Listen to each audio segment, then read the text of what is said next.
আসসালামু আলাইকুম ওরহমতুল্লাহি ওবারাকাতু। সম্মানিত ভিউয়ার্স ও দিনী ভাই বোনেরা, আশা করি আপনারা সকলে ভালো রয়েছেন। আলহামদুলিল্লাহ আমিও ভালো রয়েছি। আপনারা দেখছেন জিন জাদু চিকিৎসক চ্যানেল থেকে। অবশ্যই এই চ্যানেলটিকে সাবস্ক্রাইব করে রাখবেন, কারণ আপনাদের জন্য প্রতিদিনই নতুন করে একটি ভিডিও নিয়ে আসা হয়। আর অবশ্যই প্রতিটি ভিডিওতে লাইক শেয়ার কমেন্ট অবশ্যই করবেন। আপনাদের লাইক শেয়ার কমেন্ট দেখে আমাদের আগ্রহ জাগে ভিডিও দেওয়ার জন্য। তো আসুন জেনে নেই আজকের যে বিষয়। আজকে আপনাদের সামনে খুব সুন্দর একটি আমল বা খুব সুন্দর একটি উপায় নিয়ে হাজির হয়েছি। যাদের বাড়িতে ছোট শিশু বাচ্চারা রয়েছেন, বা যাদের বয়স ১ মাস থেকে শুরু করে ২, ৪, ৫ বছর পর্যন্ত বয়স, যাদের বাচ্চাদের বয়স ১ মাস থেকে শুরু করে ৫ বছর পর্যন্ত, এই শিশুর বাচ্চারা কোনো সময় হঠাৎ কান্না করে, দীর্ঘক্ষণ ধরে কান্না করে। সবাই কোলে নেয় কিন্তু কারো কোলে গিয়ে চুপ হয় না। মা দুধ পান করায়, সে মায়ের দুধও পান করে না। শুধু কান্না করে, শুধু কান্না করে। তো বাড়ির লোক পেরেশান হয়ে যায় যে কি করে, এই মুহূর্তে কি করবে বাচ্চাকে নিয়ে। তো অনেকে ভাবে যে পেট ব্যথা করছে, পেটের ব্যথার ওষুধ খাইয়ে দিল, কিন্তু কোনো কাজ হচ্ছে না। তবে বাচ্চার কান্না নিবারণ হচ্ছে না। তো আসুন আজকে আপনাদের সামনে সেই বাচ্চা কান্না নিবারণের জন্য সুন্দর একটি উপায় বা সুন্দর একটা আমল নিয়ে এসেছি। যাদের ঘরে শিশু বাচ্চারা, সন্তানরা কান্না কাটি খুব করবে, তখন আপনারা কি করবেন?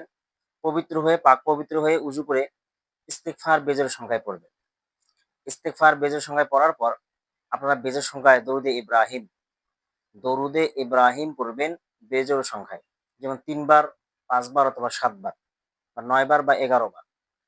সবথেকে ভালো হয় ১১ বার পড়লে। কমসে কম ৩ বার তো আপনাদেরকে করতেই হবে। এটা পড়ার পর আপনারা কি করবেন? সূরা ফাতিহা, যেটাকে আলহামদুলিল্লাহ বা আলহামদু শরীফ বলা হয়, যেটা আমরা নামাজের মধ্যে ১ম এ যেটা তেলাওয়াত করি। তো সূরাতুল ফাতিহা আমরা বেজোড় সংখ্যায় পড়ব ৩ বার।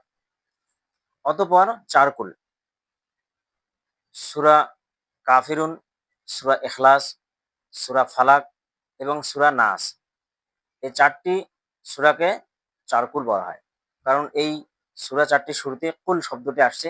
যেমন কুল ইয়া আইয়ুহাল কাফিরুন, কুল হুয়াল্লাহু আহাদ, কুল আউযু বিরাব্বিল ফালাক, কুল আউযু বিরাব্বিন নাস। তো আমরা কি করব? এই ৪ টি সূরাকে ৩ বার ৩ বার করে পড়ব। পরে ওই বাচ্চার শরীরে আমরা কি করব? ফু দেব, দম করে দেব। আর এমনভাবে ফু দিব বাচ্চার গায়ে যেন লাগে। আর যদি সেরকম বড় বাচ্চা হয় যে পানি পান করতে পারে, তাহলে আমরা কি করব? আমরা পানিতে দম করে সেই পানিটি পান করাইয়া দেব। অথবা আমরা তেল নেব, ভালো সরিষার তেল নেব। সরিষার তেল থাকলে ভালো। যদি জাইতুনের তেল থাকে আরো বেশি ভালো। আপনারা কি করবেন? সামান্য একটু তেল নিয়ে আপনার তেলের মধ্যে এটা পরে দম করবেন। দম করার পর এই তেলটি বাচ্চার শরীরে লাগিয়ে দিবেন। কানে, গলায়, কপালে, বুকে, হাতে পায়ে একটু সুন্দরভাবে মালিশ করে দিবেন। বাচ্চার কান্না কিছুক্ষণের মধ্যেই নিবারণ হয়ে যাবে। আশা করি আপনারা বুঝতে পেরেছেন। আজকে এই পর্যন্তই। আসসালামু আলাইকুম ওয়া রাহমাতুল্লাহি ওয়া বারাকাতুহু।